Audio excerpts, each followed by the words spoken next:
This is an Irreverent podcast. Check out irreverent.fm for shows from all our friends.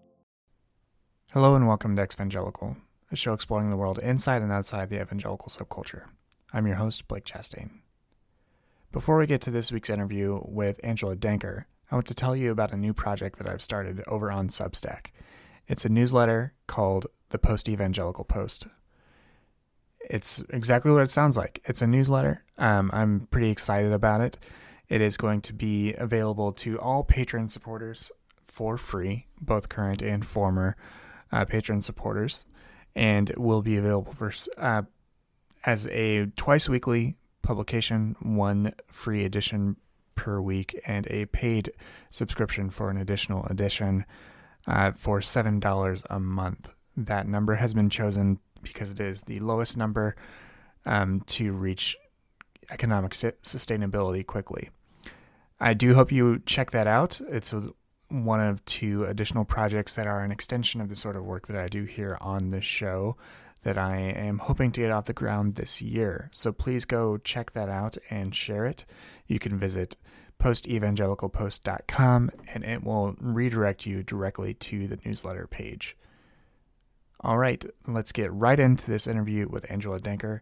As always, this episode has been produced and edited by Jake Lewis. Thank you very much, Jake. All right, let's get into it.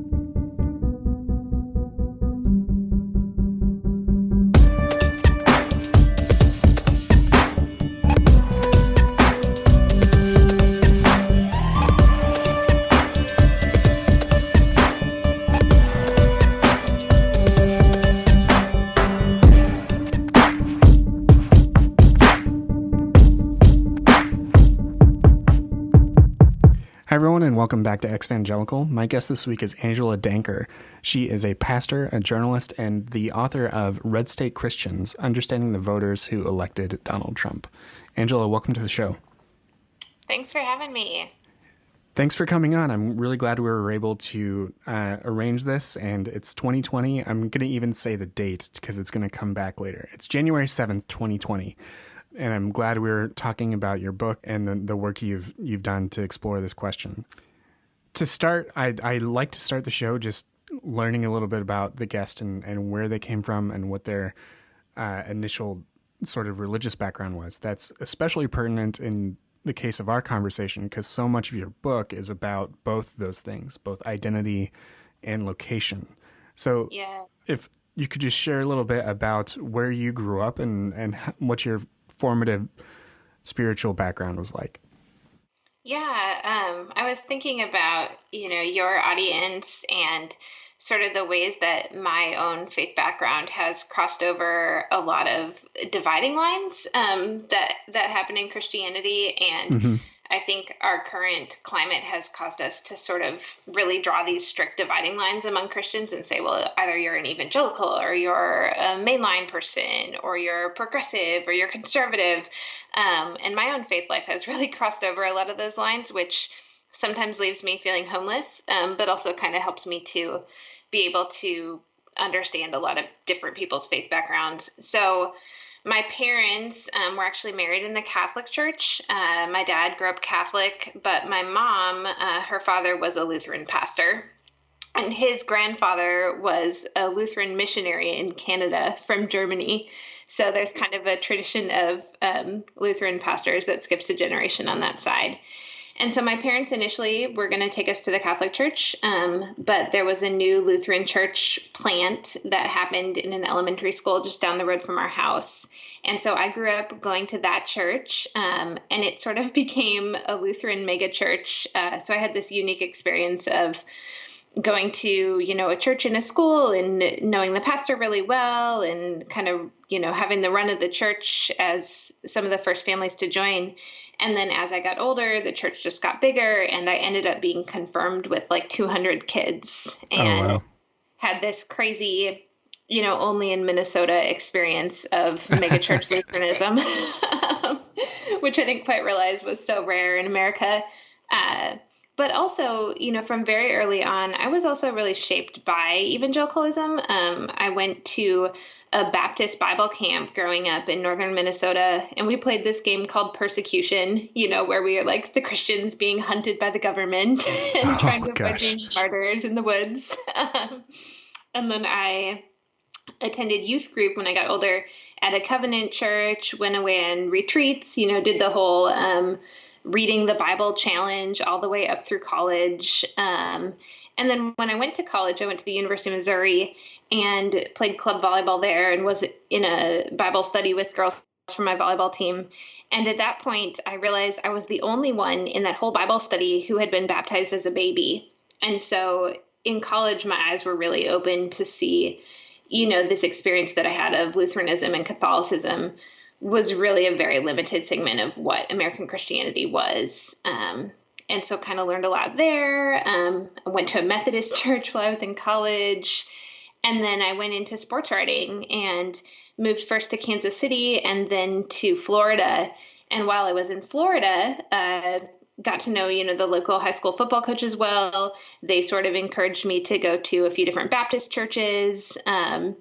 So through that whole meandering road, I ended up, after sports writing, then attending a Lutheran seminary. And so near the end of my time in Florida, I was kind of going back to the Lutheran church. But I always just felt, really at home in contemporary worship environments, which a lot of Lutherans don't, and felt really just strongly that the different groups of American Christians needed to learn from each other instead of hating each other. So within Minnesota, is that primarily a place where ELCA Lutheranism is, or LCMS? And I know this is sort of getting in the weeds, but this is the show to get into the weeds with American Christianity on. So LCMS being Lutheran Missouri Synod. Yes. Yeah. ELCA being the Evangelical Lutheran Church. Yeah. And of course, growing up in Minnesota, I actually am kind of embarrassed, but maybe it's a good thing to say that growing up, I didn't really even know there were different kinds of Lutherans. So I was brought up in a church that was, I think, previously part of the LCA, which was the Swedish Lutheran denomination, even though my family is German. But that church, became part of the ELCA. And when I met my husband in college, he was like, "Oh yeah, I'm Lutheran too." And I said, "Oh, that's awesome." And then he and I both found out that he was Missouri Synod Lutheran. And when I came to worship with his family for the first time, I realized that they had to ask special permission from the pastor in order for me to commune with them. And at that point, I started to learn a little more about these huge differences between the Missouri Synod and the ELCA. The ELCA is much more dominant in Minnesota, but there's still a lot of different groups, and it's, again, just kind of a sad reflection of the ways that that we've become really defined by social issues rather than by the gospel, I think. So. Right. To sort of echo your experience, I grew up United Methodist in a small town United Methodist church before moving to the Chicago suburbs and went to a I don't know what the classification for megachurch is. I don't know if it's right. 2,500 or so. I mean, it was on the border. It was technically a United Methodist church.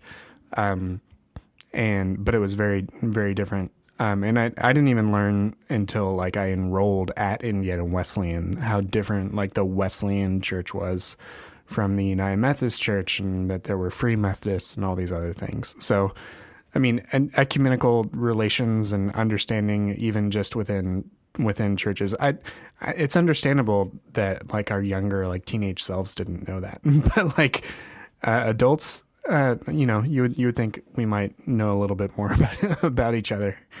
Yeah. Ignorance maybe was bliss though for a little bit, huh? Yeah, that's also true. That's also true. So I'm very curious what made you want to write this book. Clearly, you have these personal experiences of participating in all of these different types of church traditions, different denominations, things like that. What was it that spurred you to want to research this book and travel to all the different parts of the country that you did in order to investigate this question of why these voters voted for Donald Trump. Yeah, so I think the best part about the book for me was that it combined two things that have been really pretty equally strong callings in my life, which have been first this calling into journalism and this calling to as a journalist to give people the opportunity to tell their own stories, not to tell their stories for them, not to say who they are, but to give them the opportunity to tell their stories in their own words, and me as a reporter being the conduit to do that. And then that second calling to also really apply the gospel to modern American life and to say, okay, this is everything that's happening politically, this is what's happening in our country, and how does that line up with what we've learned about Jesus through his life, death, and resurrection? So ultimately, I got to do that in Red State Christians. The journey to get there was a little bit surprising and unexpected. During the 2016 election, I was serving as pastor of community life and discipleship of a large, again, on the megachurch border, maybe congregation in Yorba Linda, California, which is in North Orange County, happens to be the birthplace of Richard Nixon, and really an area that is heavily influenced by conservative evangelical Christianity and by megachurches. Saddleback was nearby, Mariners was nearby, Crystal Cathedral. And so the church that I worked at, well, we were technically a Lutheran church. The other pastor and myself had both gone to Lutheran seminary, but most of our church staff came much more from a Bible college background, from places like Biola, the Bible Institute of Los Angeles. And so I watched the 2016 election as a pastor in this environment and really kind of after the election sort of put on my journalist hat in a sense and sort of stepped back to watch and see. And I was really troubled by the ways that the 2016 election became so important as an identity marker for Christians in particular. And because of that, it became really divisive, even in my own congregation. You would see that people maybe didn't sit together after church anymore. There was so much defensiveness. There were just a lot more experiences that people had around racism, for instance. And so at the same time, I was also being shaped by how much we loved this church community and how my family and I were being shaped by the preschool that my son attended at our church and how we were learning about the Holy Spirit through contemporary worship. And so I had this sort of mixed experience. And after watching that for a couple of years, my husband actually had the opportunity to take a job back in Minneapolis, which is where I grew up. And we really kind of wanted to get closer to family. And I was also feeling called to write more publicly, to get back to the journalistic work that I'd done in the past. When you work at such a large congregation, you're sort of consumed by it, and you can really do all your work within that space and for that institution. And I felt like I was being called maybe to write for people who would never set foot inside my church. So we moved back to Minneapolis. I was doing some work writing Sunday school curriculum for Fortress Press and kind of over lunch told some people, hey, I have an idea for a book. They suggested I submitted a pitch, and the initial book was titled Bibles and Boob Jobs, and it was all extensively focused on Orange County. And just sort of that, I do think that Orange County tells a big story about the election of Donald Trump because Orange County megachurches were some of the first to really embrace celebrity culture, pop culture in conservative Christianity, and celebrity pastors like Rick Warren, coming out of these churches. And so I think that for conservative evangelical Christians to embrace a pop culture celebrity president like Trump, the groundwork was really set in a lot of these Southern California megachurches. But, Fortress Press got my idea, and I had lunch with an editor, and he said, we actually really want to do a book called Red State Christians, and we want you to look at the whole country. Would you be open to doing that? And that's when I started to sort of tell him about the third piece of this book for me, which is a personal piece. That is, my parents, are both kind of moderate Democrats for the most part. And then my in-laws were always sort of moderate Republicans. They voted back and forth, but through the 2016 election, became really big Trump supporters, and attended rallies and have hats and are big donators. And so this was like a personal experience for me as well, watching a divided political family and experiencing how that affected our faith. Hmm. Yeah, I'm sure that part, especially the personal element that you mentioned just at the end there, is very relatable for a lot of people that listen to this show. And I'm curious, and this is something that we'll come back to, and it's probably going to be the thrust of a lot of my questions for you, Sure. is this sense of how people reach such different conclusions, I guess, about what the gospel means or what Christianity means as it relates to politics and society. Hmm. My work is generally with people that have been harmed by evangelicalism, so Right. my sort of bridges are focused a lot of times between people that are still religious and people who are no longer religious but have all been removed, or have left the evangelical community. But you've entered into these evangelical spaces with the interest of trying to understand why this support for Trump was so widespread. And each person, when confronted with the question of Trump, seems to have had a little bit different mental calculus about why they supported them. You do this really good thing, this great thing in your book, by visiting these actual locations, and most of your chapters are about these regions in the United States. Um, Right. could you talk a little? Let's talk a little bit first about the sort of nationalism that you saw in the South and in Texas. What did you see, and what was it that drew evangelicals in particular to Trump in that area of the country? Yeah, I think one of the things that I didn't necessarily anticipate when I began my research was just the degree to which Christian nationalism was really influential throughout Trump's entire Christian coalition of voters.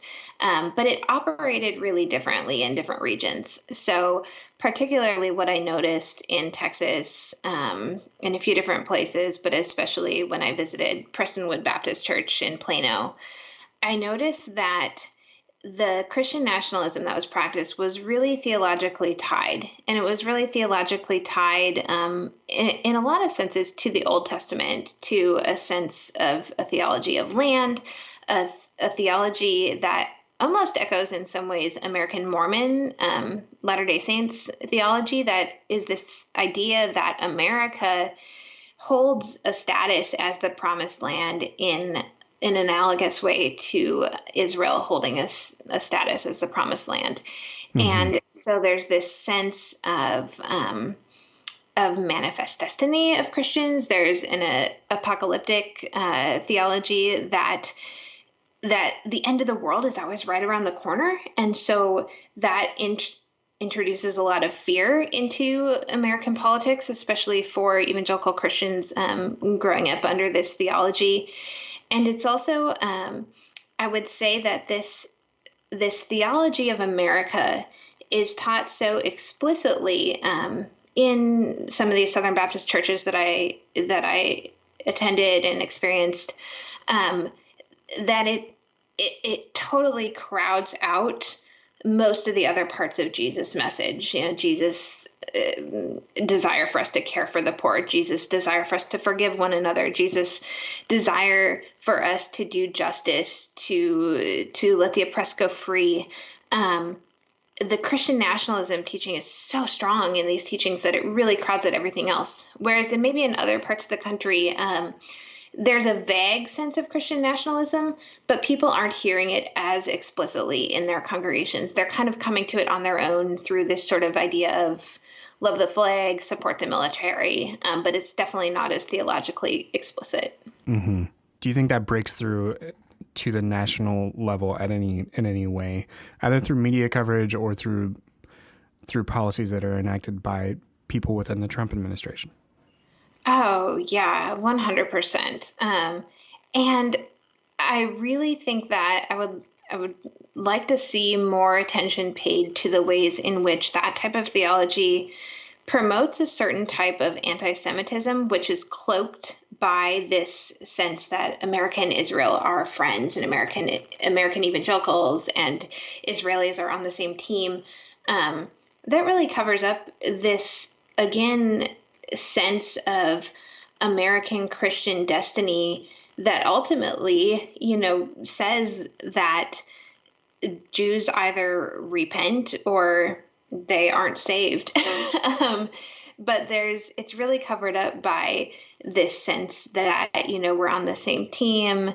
And so a lot of the policies like moving the embassy to Jerusalem or even some of the anti-Iran rhetoric that, of course, we're experiencing the aftermath of right now all sort of relates to a very literal reading of the book of Revelation and also the Old Testament.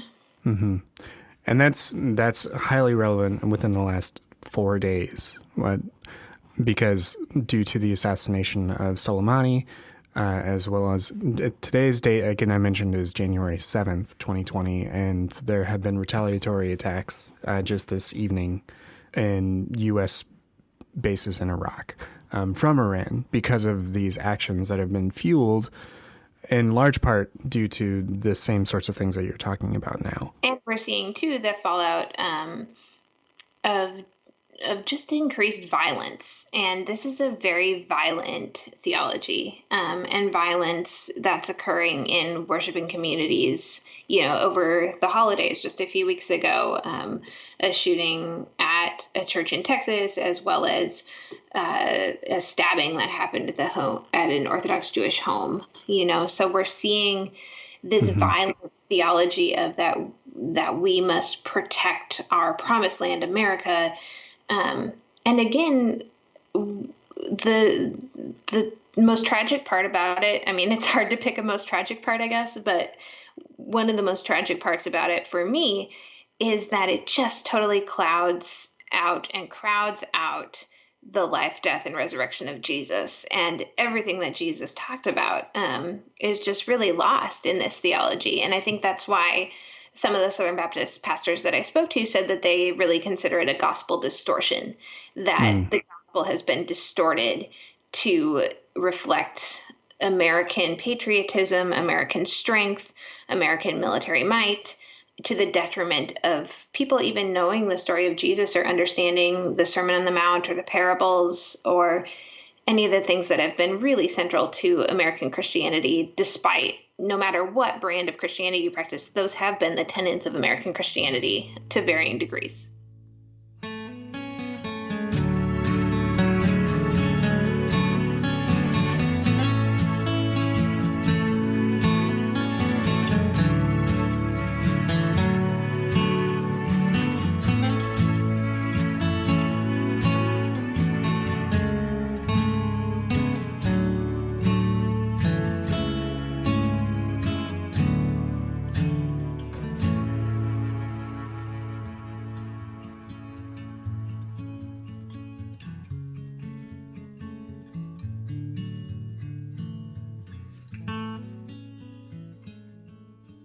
And on this topic of violence, you do have an entire chapter that's called God and Guns.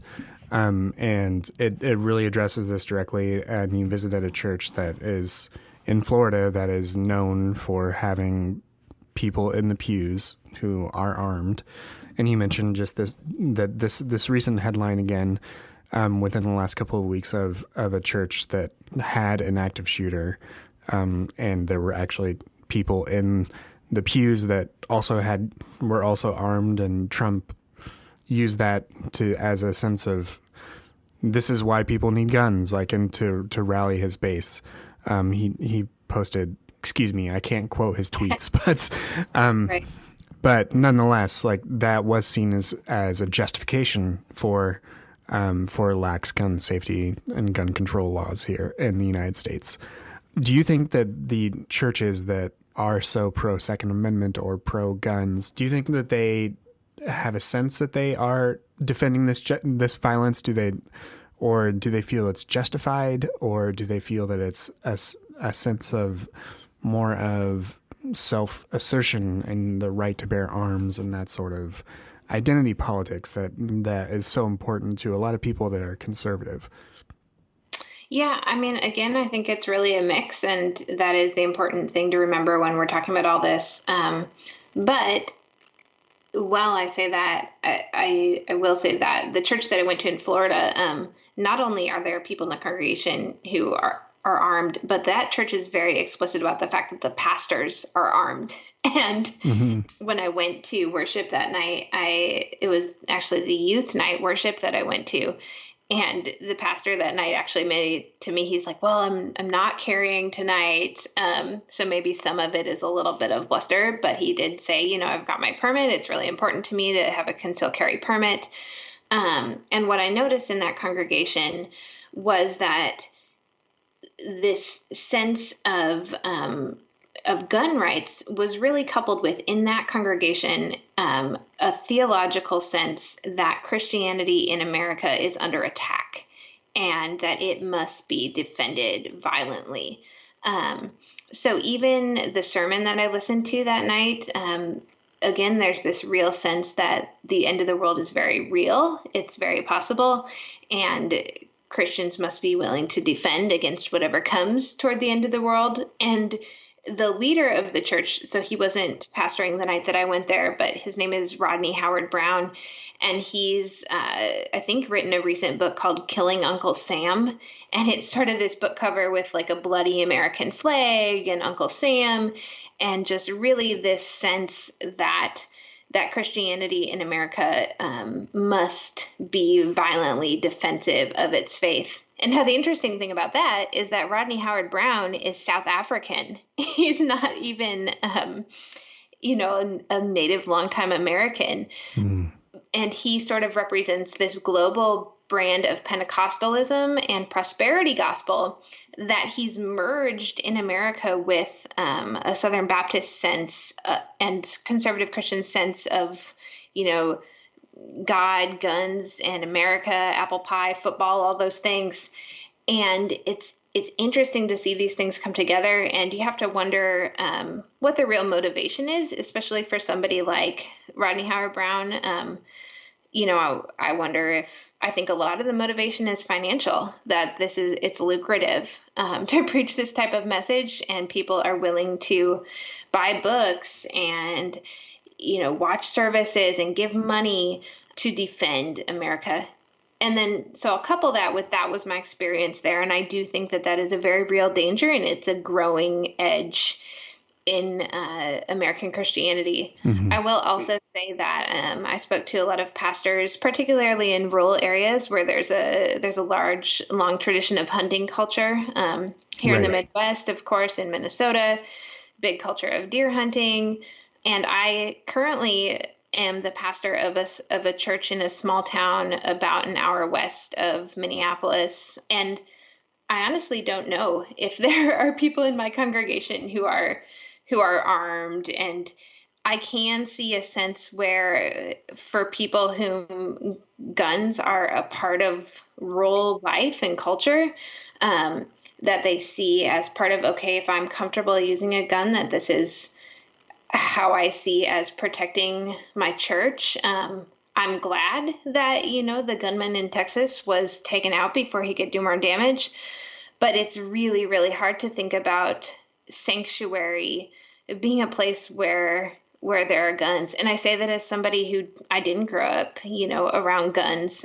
My grandpa Mm-hmm.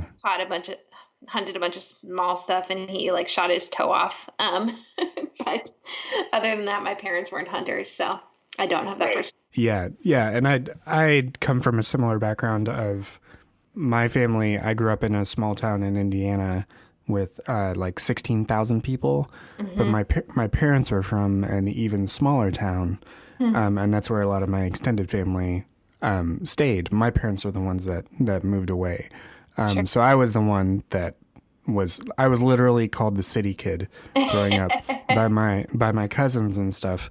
And you're right. Like in rural areas, like there is an element of hunting and gun culture being just prevalent and part of the fabric of culture there. And a lot of these communities are also, or historically were, racially homogenous. There are other elements there too. Hmm. However, like there is a pretty big distinction between someone having a 22 to shoot a deer or to scare things off their farm and AR-15s. Yeah. But do you think that that those things have been conflated by this sort of preaching of they're coming for our guns? Like that is something that admittedly a lot of liberals will say to lambast conservative concerns. But do you think that those things have been conflated in the pulpit or in other places so that, like you said, to gin up support or to sell books? Yeah, absolutely. And I think that as a journalist, I always try to pay attention to the media's role in all of this. And I do think that that's this idea of creating a straw man argument.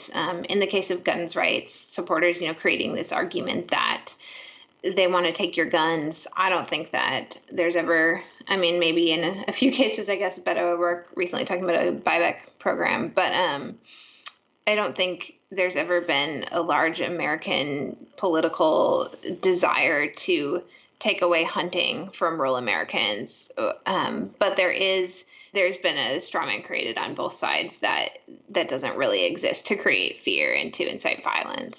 Yeah, and that I do want to pivot a little bit and continue talking about your visits to rural areas.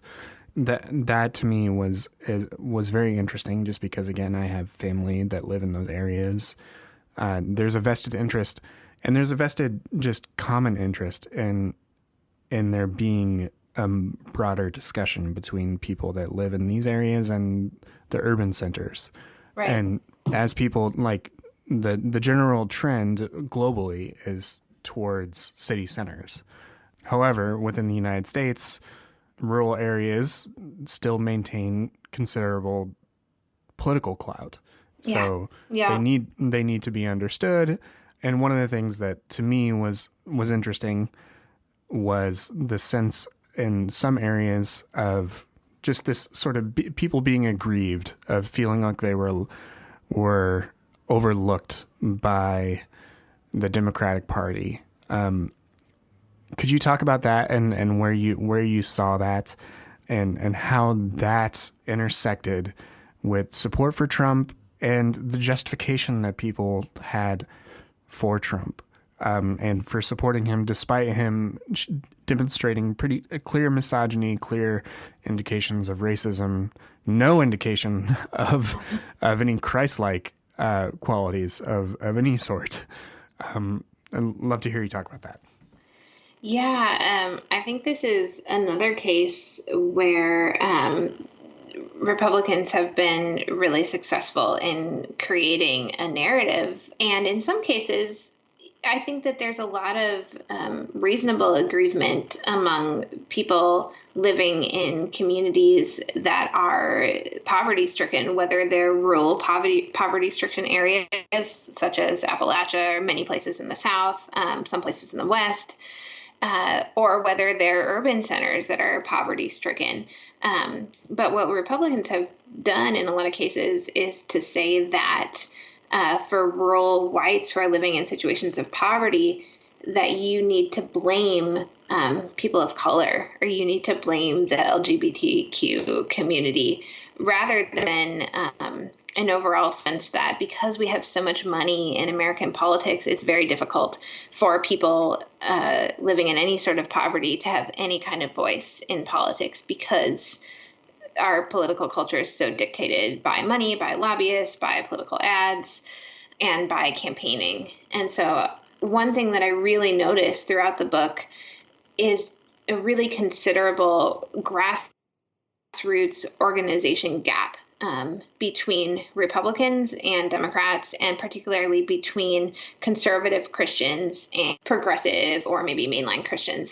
That I noticed this even in 2018, I went to the March for Life, which is the anti-abortion march on Washington against to repeal Roe v. Wade. And then the day after the March for Life, I went to the Women's March on Washington. And it was really apparent, just even in comparing those two marches, that Republican organizers really have a leg up when it comes to grassroots organizing and just the entrenchment in so many of these communities. And I think some of that is just the difference in personality between the two parties. But it's really led to a huge gap of just, I talked to voters in South Dakota. I was doing a book presentation in Sioux Falls a couple of months ago, and I talked with a few people who said, I voted Republican my whole life, and I just can't stomach a lot of things about Trump, and I really am looking to maybe move into the Democratic Party, but there's just no party organization in South Dakota for Democrats, and they just didn't even know where to begin because Hmm. Republicans are just so taken for granted as this is the party in so many rural communities across America. Yeah, that's very interesting. And some people who haven't necessarily maybe haven't lived in rural areas, they may just assume that rural equals conservative. Do you think that that is just a concession that Democrats and even other progressives will have made, and what do you think can counter that? Yeah, I definitely think that happens. And I even have to, not be a hypocrite when I say that because I even think back to I've done so many book presentations in red states and conservative areas. And, I'll have people come to the talks and sometimes like an older man, maybe in his 70s, will get up to talk and he'll be wearing like a shirt that indicates he's a veteran and like some sort of military hat. And I Hmm. will assume that he's going to say something maybe critical of my research or that he is going to be really defensive of Trump. And oftentimes I'm wrong. And I just noticed for myself that I'm doing the same thing that so many of us have done, which is just automatically put people into categories based on what they look like, where they're from, how old they are. And I think that that's been really unhelpful because I do think that there's been a lack of articulation of a democratic message in rural areas, in red states.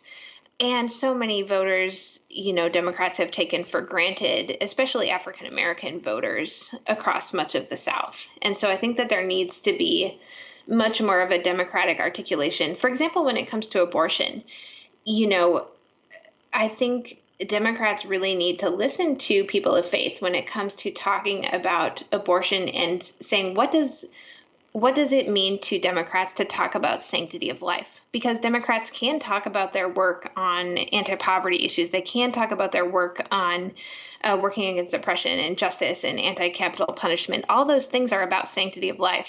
But Democrats often don't seem to know how to use religious language. And so they cede so much of that territory to Republicans who often only pay lip service to it, but instinctively seem to know how to use that religious language in a way that sounds more familiar to a lot of red state voters.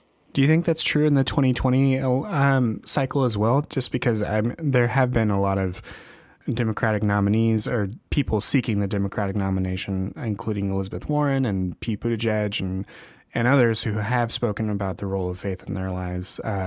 Recently, I know that Elizabeth Warren spoke about the role of the biblical tradition as it relates to bankruptcy law. Mm-hmm. Um, and Buttigieg has certainly talked about his faith, and other people seeking the Democratic nomination have talked about the role of faith in their lives. Cory Booker early on talked about Mm-hmm. his Yeah. relationship with a Jewish man and how he has explored faith and religion and spirituality. Do you think that that still is true, or is there just still a disconnect because of the lack of shared language? Because to me, like language is so much of it, right? Like being Yes. able to talk like someone else Mm-hmm. really really matters. Yes. Yeah, I was feeling really hopeful, at the beginning, particularly about Buttigieg and just some of the ways that he wanted to be open about his faith and to talk about it. As the election cycle has wound on, I have found that even though he is really often quick to talk and to cite scripture, sometimes he tends to do it in the last few debates. I've noticed he does it in a way that sort of does the same thing that that Republicans have done for so many years, which is to say, well, we're the real Christians. And so then I hear sort of Buttigieg starting to say, well, no, we're the real Christians because this is, and I think that that can be sort of effective, but I think that a lot of voters, it just still, it can still be sort of painted as elitist or talked about, like Elizabeth Warren talking about the bankruptcy law. I actually didn't see that. But I was hopeful when she was asked about abortion in the last debate, and she was asked if there was room for pro-life Democrats within the Democratic Party.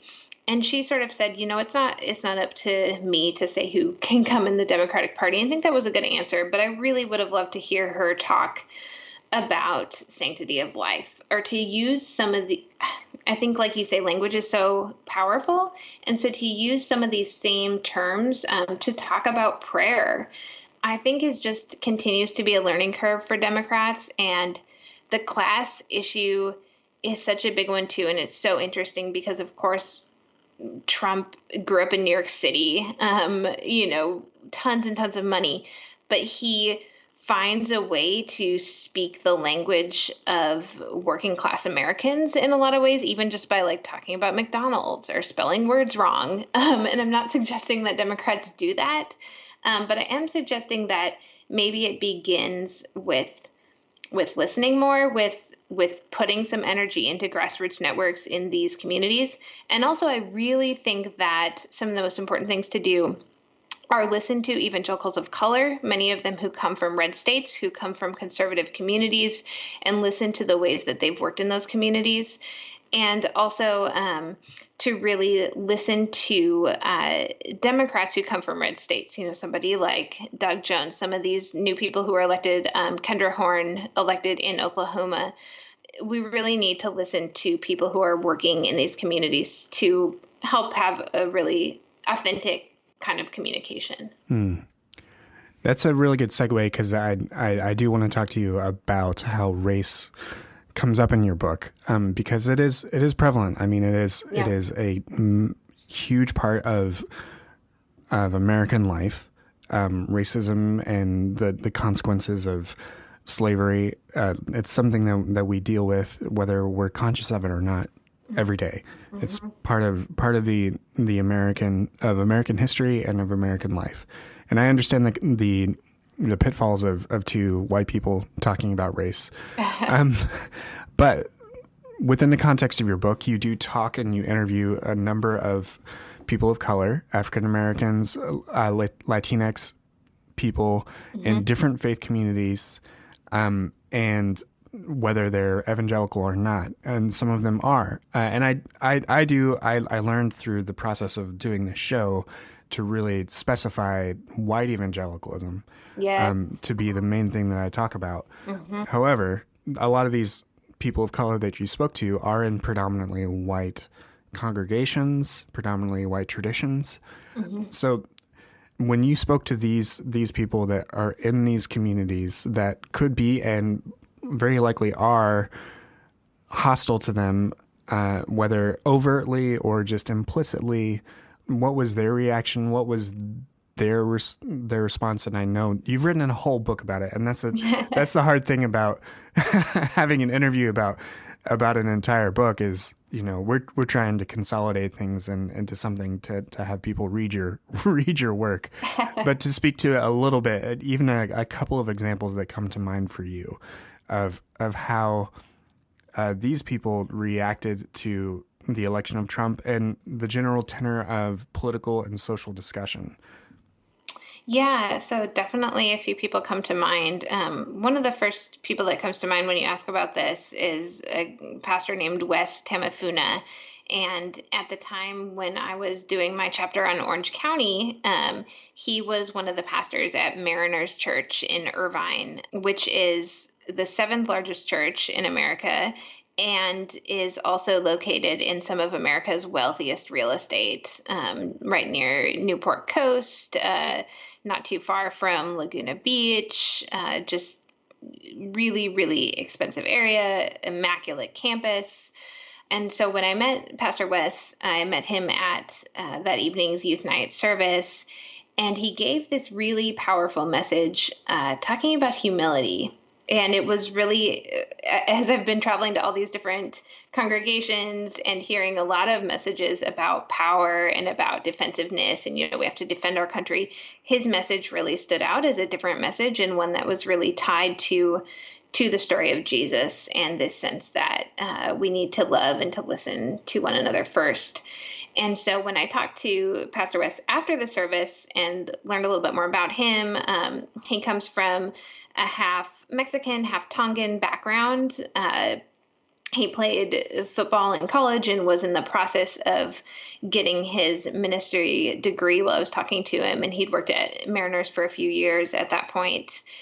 And he told me some really tough things about the experience that he had working in this predominantly white, wealthy context. He occasionally got to preach at sort of the big services on Sunday morning in the big church. And he said when he did so, he actually had people say to him, we're not used to seeing brown people deliver the message. We're used to seeing brown people be the recipient of sort of our charity at the church. And so they were really vocal about their lack of familiarity with someone who looked like him giving the sermon. He also told me about lots of times at church that he would be mistaken for a member of the grounds crew, that people would come up and tell him, oh, you need to water here, you need to fix this plant here. Or he'd be in the cafe and people would come up to him and, think that like, oh, can you get me, this kind of coffee? So he already had sort of this sense of discomfort with being in this congregation, while at the same time, he was this face and this voice for the youth of the congregation and this really powerful speaker. And a lot of people saw in him an example of somebody who they wanted to be like. And so he had this duality, a sense of mission in his time at Mariners. And when I talked to him about the election of 2016, he told me that he sort of has this network and knows a lot of other people of color working in large evangelical megachurches. And he told me that often they're put on sort of the outreach staff or the mission staff, or they're placed in particular roles, often not the senior pastor role, not the head administrative roles, but roles that sort of put them in mission or outreach type work. And he said that many of them were talking to each other after the election and talking about just this feeling of betrayal and fear and worry because of many of the racial incidents that happened around Donald Trump's election and that would happen later, things like Charlottesville, these, neo-Nazi groups who are supporting Trump and saying that he's embracing their message. And so Wes told me that when the election happened and him and these other pastoral colleagues he knew who were people of color were feeling hopeless and betrayed and worried, at that same time in their church offices, their white colleagues were celebrating and rejoicing and saying, this is the best thing that ever happened. He's going to be the best president we've ever had. And there was this huge disconnect.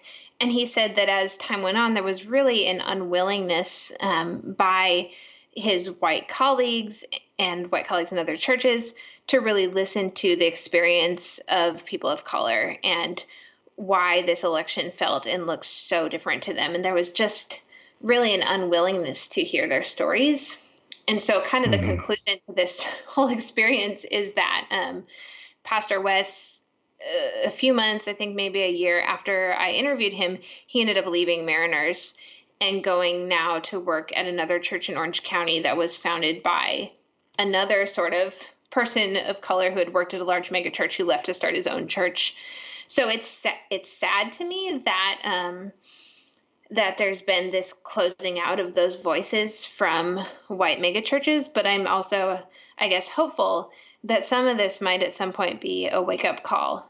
At the same time, when I talk about that, I also do have to say that part of my work in the book was really blocking the myth that evangelicals who voted for Trump were a monolith. So I have a really interesting chapter from Houston where I spent my time with Arab American Christians and talked to them about their support for Trump, but also some of their disillusionment. So it was important for me to sort of show all the different faces of what it looked like in among evangelicals when it came to Donald Trump. Hmm.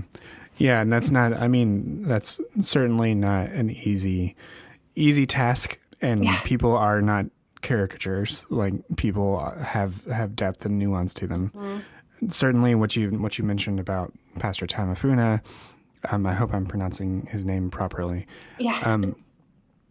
is that, the onus, the burden should not have been on him in any of those ways. Those instances Right. that he described to you were instances of racism. Right. Like, and I appreciate that you, throughout the book, you do not shy away from indicating when things are openly racist. Like, because I think that's important for people that are not people of color, for white people to be able to point out and say, this is inappropriate. This is not the right sort of tenor, or don't. Yeah, it's good for white people to point out when things are racist. Right. Right. And that is one of the things. Even in your conclusion, you say you never tried to whitewash anything when you saw Right. indications of nationalism or racism in the places that you visited. You noted that. Certainly, there were elements of humanity that shone through, even despite those things. But Hmm. to your point, it's deeply unfortunate that people chose either a political affiliation or support of an administration that doesn't deserve their support or that doesn't emulate the life of Christ in any sort of way.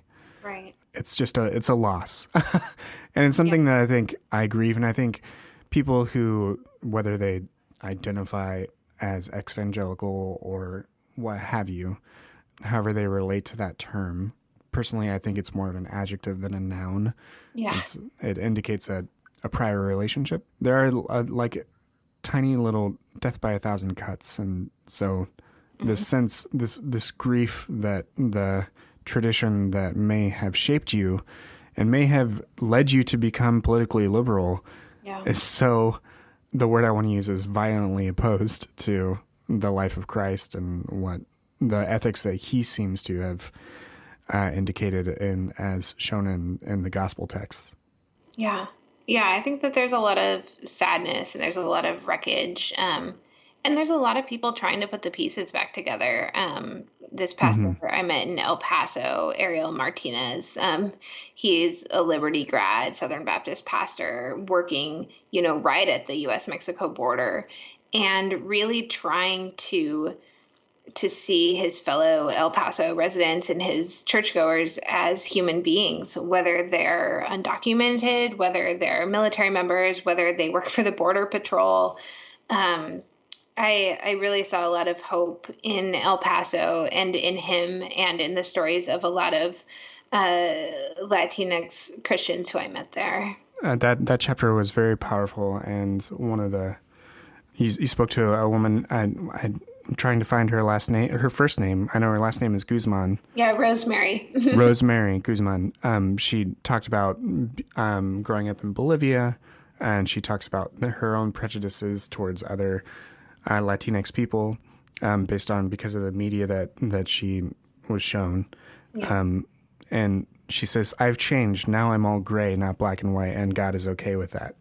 And yeah, I appreciated that quite a bit. That you could share that in the book.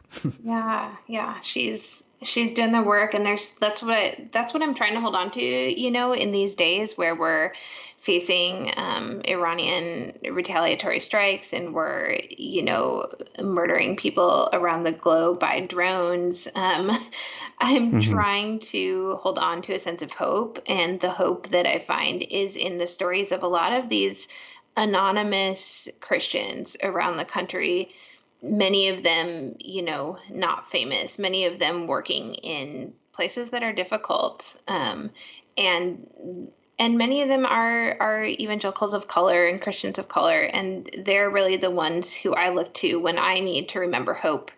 And I think that truly represent an American Christianity that for too long has allied itself with power and with money and with government. And that's not the legacy that Jesus desired, I don't think, for the church, that we're required to be a resistance movement, a movement independent of the government, and a movement that really hews closely to the story of Jesus.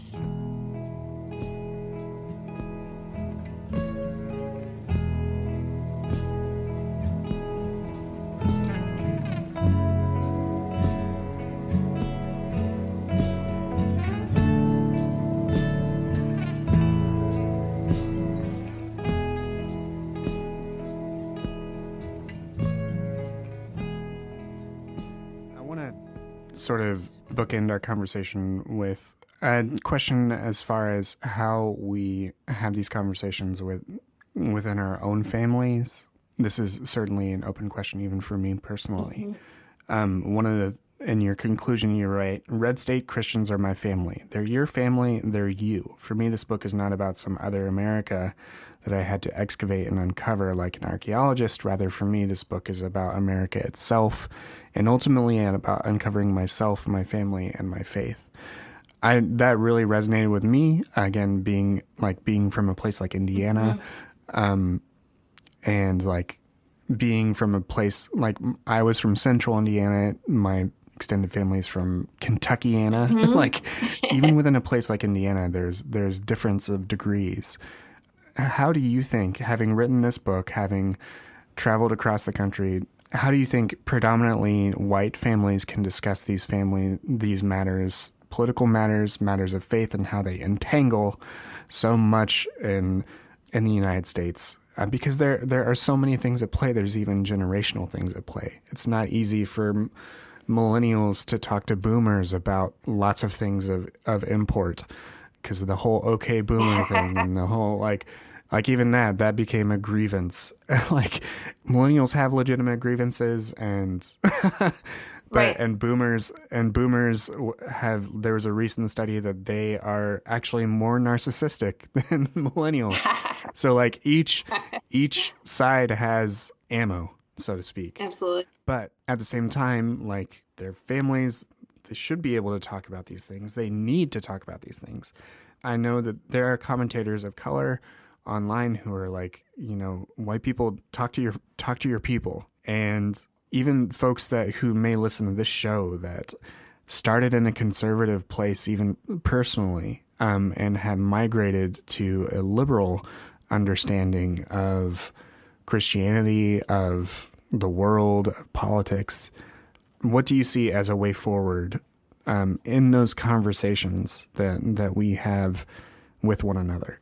Yeah, I mean, it's a question for me too, and something I still work through even as I have these conversations with strangers and talk about my book all over the country. When I'm talking to my in-laws about politics, I still don't quite know the best ways to approach it and the best ways to do it.